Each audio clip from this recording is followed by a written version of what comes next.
First of all வரண்டா race சார்பாக எங்களோட வாழ்த்துக்கள் சார்.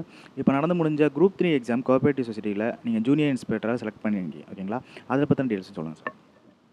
நான் 2023 ஜனவரி மாதம் நடந்த கோஆப்ரேட்டிவ் சொசைட்டி குரூப் 3 அந்த எக்ஸாமில் வந்து கிளியர் பண்ணியிருக்கேன். ஓவரால் ரேங்க் வந்து 9th எடுத்திருக்கேன். கம்யூனலில் வந்து 7th எடுத்திருக்கேன். டோட்டலாக இது வந்து அப்ளை பண்ணும்போது 14 போஸ்டிங்க்கு தான் கால்ஃபர் பண்ணியிருந்தாங்க. அப்புறம் வந்து அடெண்டம் பண்ணி 32 ஆக்கியிருக்காங்க இப்போது வந்துட்டு ரிசல்ட் நேற்று வந்தது. அதில் வந்து ஓவரால் வந்து 9th வாங்கியிருக்கு. இப்போ பார்த்தீங்க அப்படின்னா இந்த கம்மியான வேக்கண்ட்டுக்கு கிட்டத்தட்ட ஒரு 1.5 லட்சம் பேர் இதுக்கு வந்து அப்ளை பண்ணியிருந்தாங்க. அதில் ஒரு 1 லட்சம் பேர் வந்து எக்ஸாம் வந்து அட்டன் பண்ணியிருந்தாங்க. இவ்வளோ காம்படிஷனில் இருந்தக்கூடிய ஒரு எக்ஸாமில் நீங்கள் இந்த ரேங்கிங் வந்திருக்கீங்க. இதுக்கு வந்து எப்படி உங்களோட எக்ஸாம் ப்ரிப்பரேஷன் இருந்தது, அதை பற்றி சொல்லுங்கள் சார். இதோட ப்ரிப்பரேஷன் வந்து பார்த்திங்கன்னா கன்சிஸ்டன்சி தான். இதுக்கு முன்னாடி நடந்த குரூப் 4 நான் படிச்சிருந்தது தான். மோரோவர் சிலபஸ் வந்து ரெண்டுமே சேம் தான். ஜிகேயில் மட்டும் இது கொஞ்சம் 12th ஸ்டாண்டர்ட் மாதிரி இருக்கும். மற்றபடி எல்லாமே சேமாக தான் இருந்தது. அதனால் எனக்கு வந்துட்டு அந்த எக்ஸாம் முடித்த ஒரு 5 மந்த்துக்குள்ளேயே இந்த எக்ஸாம் வந்துடுச்சு.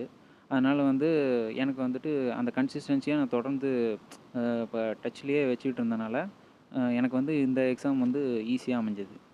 சார் இப்போ பார்த்தீங்க அப்படின்னா இந்த எக்ஸாம் வந்து எல்லா ஸ்டூடெண்ட்ஸாலையும் அப்ளை பண்ணி எழுத முடியுமா? இதோட குவாலிஃபிகேஷன் என்ன, அதை பற்றின டீட்டெயில் சொல்லுங்கள் சார்.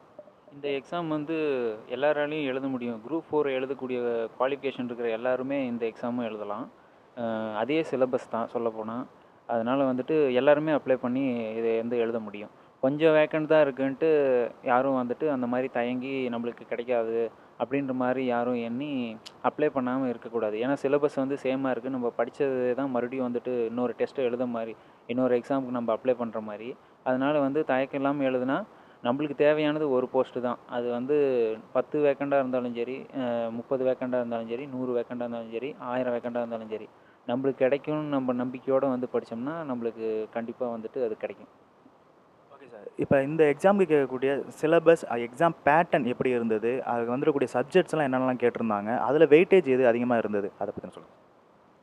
சப்ஜெக்ட் வந்து பார்த்திங்கன்னா ஃபஸ்ட்டு 100 கொஷின் வந்து குரூப் 4 இருக்கிற மாதிரியே அதே தமிழ் பேட்டர்ன் தான். அதே 40% எடுக்கணும். ப்ளஸ் வந்துட்டு எலிஜிபிலிட்டி இதுலையும் இருக்குது. அது ப்ளஸ் வந்துட்டு எக்ஸ்ட்ரா இருக்கிறது வந்து நம்மளுக்கு வந்துட்டு ரேங்கிங்க்கு வந்துட்டு ஆட் ஆகும். ஜிகே வந்துட்டு அதே மாதிரி தான். குரூப் 4 வந்து எப்படியோ அதே மாதிரி தான். என்ன பேசிக்கலாக வந்துட்டு கொஞ்சம் 12த்தையும் நம்ம வந்து நல்லா கொஞ்சம் கவர் பண்ணி வச்சுக்கணும். ஏன்னா இது வந்து எஸ்எஸ்எல்சின்ட்டு கொடுக்காம இது வந்து ஹெச்எஸ்சின்னு கொடுத்துருக்கறனால 12th ரிலேட்டடான அந்த டாபிக் ரிலேட்டடான 12th புக்ஸையும் நம்ம வந்து கவர் பண்ணி வச்சுக்கணும். கரண்ட் அஃபேர்ஸ் வந்து நார்மலாக வந்து ஆஸ் யூஷுவல் வந்து ஒரு 6 to 8 மந்த்துக்கு உண்டான கரண்ட் அஃபேர்ஸ் வந்து நம்ம பார்த்துக்கிட்டாலே போதுமானது. Okay sir. இப்போ இந்த ப்ரிப்பரேஷனுக்கு இங்கே நம்ம ரேஸில் ஃபாலோ பண்ணக்கூடிய எந்த மெத்தட் வந்து ரொம்ப உங்களுக்கு ஹெல்ப்ஃபுல்லாக இருந்தது? உங்களோட மென்டார் கைடன்ஸ், அவங்க டீச்சர்ஸோட சப்போர்ட் எந்த மாதிரி இருந்தது, அதை பற்றி?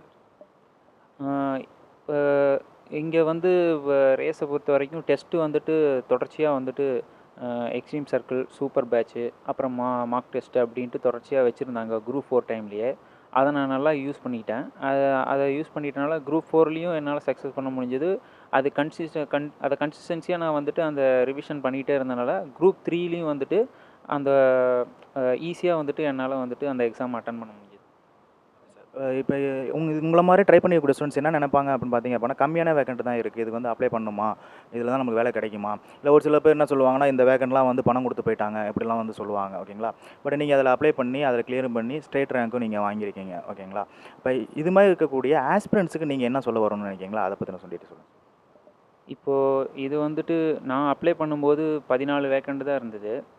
இப்போ நான் ஓவரால் 9 வந்திருக்கிறேன்னு அப்படின்றனால வந்துட்டு நான் வந்துட்டு எதுவும் இது பண்ணல. இது வந்துட்டு இப்போ இடையிலேயே வந்து இன்க்ரீஸும் பண்ணிட்டாங்க. நம்ம வந்து கம்மியாக தானே இருக்குது அப்படின்னு நம்ம நினச்சிக்கிட்டு இருப்போம். ஆனால் வந்து அதோட ரிசல்ட் வர டைமுக்கு கொஞ்சம் ஆடண்ட் ஆகி லாஸ்ட் ஒரு ரேங்கில் கூட நம்மளுக்கு அந்த வேலை கிடைக்கக்கூடிய வாய்ப்பு நிறைய இருக்குது. நம்ம எப்பயுமே அந்த மாதிரி பாசிட்டிவாக எடுத்துக்கிட்டு எந்த எக்ஸாமுமே அப்ரோச் பண்ணோம்னா நம்மளுக்கு வந்துட்டு கண்டிப்பாக அதில் வந்துட்டு வெற்றி இருக்கும். அட்லீஸ்ட் நம்ம அடுத்த எக்ஸாமுக்கு வந்துட்டு அந்த டச்சு, அந்த அந்த ரிவிஷன் பண்ணுறது, அந்த ஒரு ரெடியாக நம்ம இருக்கிறது, அந்த வந்து நம்ம எப்பயுமே மெயின்டைன் பண்ணிகிட்டு இருக்கிறதுக்கு இந்த மாதிரி எக்ஸாம்ஸ் எல்லாம் நம்ம எழுதி பார்க்குறது ரொம்ப யூஸ்ஃபுல்லாக இருக்கும். கண்டிப்பாக கிடைக்கவும் செய்யும் நம்பிக்கையோடு நம்ம எழுதணும்னா. இந்த 1,50,000 பேரில் வந்து எழுதி வந்திருக்கக்கூடிய கேண்டிடேட் இப்போ செலக்ட் பண்ணி வந்திருக்காங்க. எத்தனை பேர் சார் இப்போ வந்து செலக்ட் பண்ணி வந்திருக்காங்க? அடுத்த ஸ்டேஜஸ் எதுவும் இருக்குமா? இல்லை இதுதான் வந்து ஃபைனல் ஸ்டேஜா? எப்போ வந்து போஸ்டிங் பண்ணுவாங்க அதை பற்றி? அது வந்து நேற்று தான் ரிசல்ட்டு விட்டுருக்காங்க. இதுக்கப்புறமேட்டிக்கு லிஸ்ட்டு விடுவாங்க. நார்மலாக 1:1.5 அந்த ரேஞ்சில் விடுவாங்க. அதுக்கப்புறமேட்டிக்கு சர்டிஃபிகேட் வந்து இந்த எக்ஸாம் பொறுத்த வரைக்கும் அப்ளை பண்ணும்போதே நம்ம அப்லோட் பண்ணிடணும் சர்டிஃபிகேட்டை. அதனால் வந்து அவங்க வந்து வெரிஃபிகேஷன் மட்டும்தான் பண்ணுவாங்க. பண்ணிவிட்டு ஓரல் டெஸ்ட் மாதிரி இருக்குன்னு சொல்லியிருக்காங்க. அது கொஞ்சம் அது மாதிரி சும்மா நார்மலாக இன்டர்வியூ பேஸிஸ் சிம்பிளாக தான் இருக்கும். அது வந்துட்டு முடிஞ்ச உடனே அப்பாயின்மெண்ட் கொடுத்துருவாங்க. இது குரூப் 4 மாதிரியே தான், டைரக்ட் போஸ்ட்டு தான். எவ்வளோ கொஸ்டின் அட்டெம்ப்ட் கொடுத்துருந்தீங்க? அதில் எவ்வளவு கரெக்டானது? அந்த ஆன்சர் கீஸ்லாம் உங்களுக்கு பார்த்தீங்களா? அதில் வந்து பார்த்தீங்கன்னா 200க்கு கொஷினுக்கு நான் 184 கொஷின் கரெக்டாக போட்டிருந்தேன். அதில் வந்து ஓவரால் 9 வந்திருக்கு.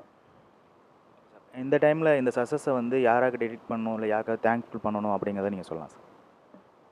அது என்னை நம்பி சப்போர்ட் பண்ண என் ஃபேமிலிக்கு, எனக்கு கைடன்ஸ் பண்ண மென்டார்ஸ்க்கு, ரேஸ்க்கு எல்லாருக்கும் டெடிகேட் பண்ணுறேன்.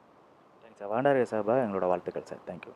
இன்னும் நீங்கள் உள்ளார போயிட்டு மென்மேல அந்த டிபார்ட்மெண்ட்டில் அடுத்த லெவல் போகிறதுக்கு வராண்டா ரேஸ் சார்பாக வாழ்த்துக்கள்.